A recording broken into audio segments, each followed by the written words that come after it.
So today we're going to be talking about the familial hyperlipidemia syndromes and ophthalmology. Of course, I'm not going to be able to cover all their literature on hyperlipidemia, but just the eye part. Why would an eye doctor need to know about familial hyperlipidemia?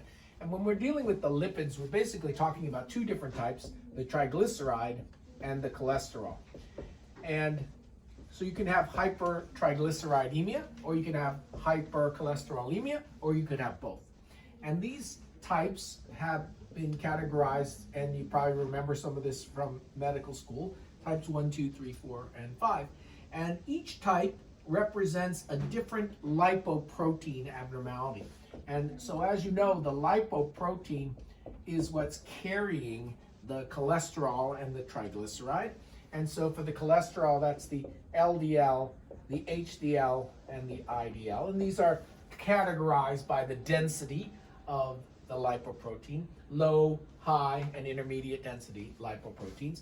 And for the triglyceride, that is the very low density lipoprotein and the chylomicron.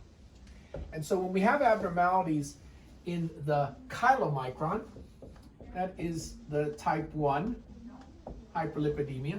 And so you're going to have marked elevations in the triglyceride. And this is quite rare.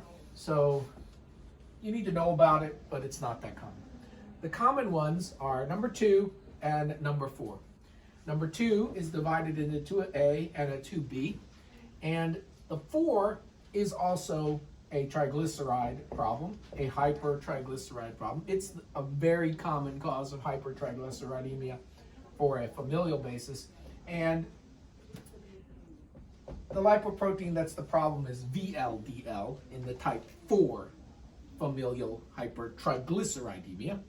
And so when we have increased triglycerides, we're really talking about number 1, number 4, but you could also have a number 5, which is kind of like a number 1 and a number 4. It's both the chylomicron plus the VLDL. And fortunately, that one is rare as well. So the type 4 is the common one. For the cholesterol, we have 2A and B, and this is going to be an LDL problem. But if you also have the VLDL problem, then you're going to have both elevations in the triglyceride and the cholesterol. And this is a very common one.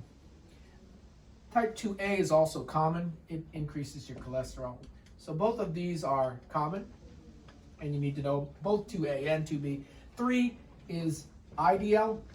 The type 3 is rare. So for the familial hyperlipidemias, you need to know which ones cause elevated triglyceride, which ones cause elevated cholesterol, which cause both. And it's really 2 and 4 that you need to know about. 2B is the most common. Triglyceride number 4 is common as well as is 2A. And so for an ophthalmologist, the way that comes to us is we can see the deposits of the hyperlipidemia in the lid. That's called the xanthelasma. If it's elsewhere in the body, on the tendons, we call that xanthoma, but they're the same. In the cornea, we can see it as an arcus, deposition of the lipid right into the descemetous membrane border, and that's an arcus, like arcus senilis, but it's in a young person. It's bilateral, it's very symmetric.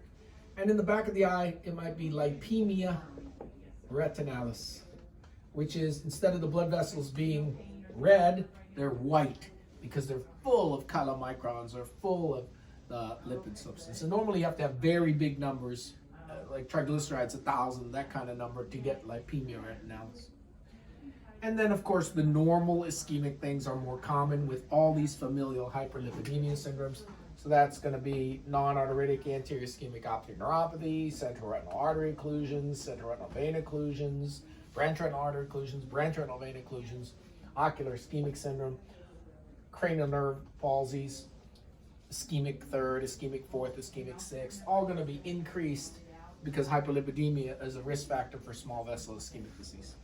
So you should be thinking about these familial hyperlipidemia syndromes when you have big numbers on the triglyceride and the cholesterol.